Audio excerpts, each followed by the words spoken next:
ದೇಶದ ನಿಜವಾದ ಸಮಸ್ಯೆಗಳ ಬಗ್ಗೆ ಚರ್ಚೆ ಮಾಡೋ ಬದಲು ಲಕ್ಷಾಂತರ ಬಡ ವಿದ್ಯಾರ್ಥಿಗಳಿಗೆ ನೆರವಾಗ್ತಾ ಇರುವಂತಹ ಖಾನ್ ಸರ್ ಅವರ ಧಾರ್ಮಿಕ ಗುರುತನ್ನ ಮುಂದಿಟ್ಕೊಂಡು ಇಲ್ಲಿನ ಮಡಿಲ ಮಾಧ್ಯಮಗಳು ದ್ವೇಷ ಬಿತ್ತುತ್ತಾ ಇರೋದು ಯಾಕೆ?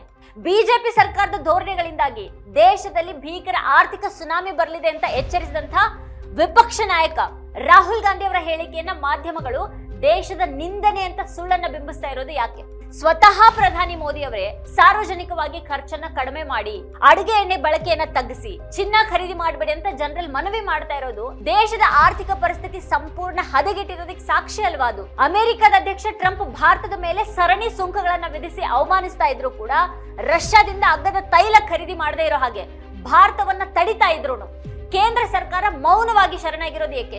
ನೀಟ್ ಮತ್ತೆ ಸಿಬಿಎಸ್ಇ ಪರೀಕ್ಷಾ ಅಕ್ರಮಗಳ ವಿರುದ್ಧ ಧ್ವನಿ ಎತ್ತಿದ ಅಸಹಾಯಕ ವಿದ್ಯಾರ್ಥಿಗಳನ್ನ ರಾಷ್ಟ್ರ ವಿರೋಧಿಗಳು ಮತ್ತೆ ಪಾಕಿಸ್ತಾನಿಗಳು ಅಂತ ಮಾಧ್ಯಮಗಳ ಜರ್ದದ್ದು ಯಾವ ರೀತಿಯ ಪತ್ರಿಕೋದ್ಯಮ ಇದು? ಪ್ರಶ್ನೆ ಪತ್ರಿಕೆ ಸೋರಿಕೆಯನ್ನ ತಡೆಯೋದಿಕ್ಕೆ ವಿಫಲರಾದಂತಹ ಅಧಿಕಾರಿಗಳ ವರ್ಗಾವಣೆ ಮಾಡಿದಾಗ ಇದು ನಮ್ಮ ವರದಿಯ ಎಫೆಕ್ಟ್ ಅಂತ ಬೆನ್ನು ತಟ್ಕೊಳ್ಳುವಂತ ಇಲ್ಲಿನ ಮಾಧ್ಯಮಗಳು ಅದೇ ಅಧಿಕಾರಿಗೆ ಕೃಷಿ ಇಲಾಖೆಯಲ್ಲಿ ಉನ್ನತ ಕಾರ್ಯದರ್ಶಿ ಹುದ್ದೆಯನ್ನ ನೀಡಿ ಪುರಸ್ಕರಿಸಿದ್ದನ್ನ ಮರೆಮಾಚಿದ್ಯಾಕೆ?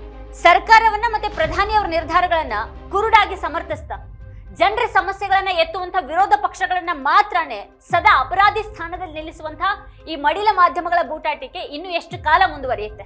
ಈ ಬಗ್ಗೆನೇ ಒಂದು ವಿವರವಾದ ವಿಶ್ಲೇಷಣೆಯನ್ನ ವೀಕ್ಷಿಸೋದಕ್ಕೆ ಕೆಳಗಿನ ಲಿಂಕ್ ಅನ್ನ ಕ್ಲಿಕ್ ಮಾಡಿ. ನೀವಿನ್ನೂ ವಾರ್ತಾಭಾರತಿ ಚಾನೆಲ್ ಅನ್ನು ಸಬ್ಸ್ಕ್ರೈಬ್ ಮಾಡಿಲ್ಲ ಅನ್ನೋದಾದ್ರೆ ಈ ಕೂಡಲೇ ಸಬ್ಸ್ಕ್ರೈಬ್ ಮಾಡಿ, ಹಾಗೆ ಪಕ್ಕದಲ್ಲಿರುವಂತಹ ಬೆಲ್ ಐಕಾನ್ ಪ್ರೆಸ್ ಮಾಡಿಬಿಡಿ.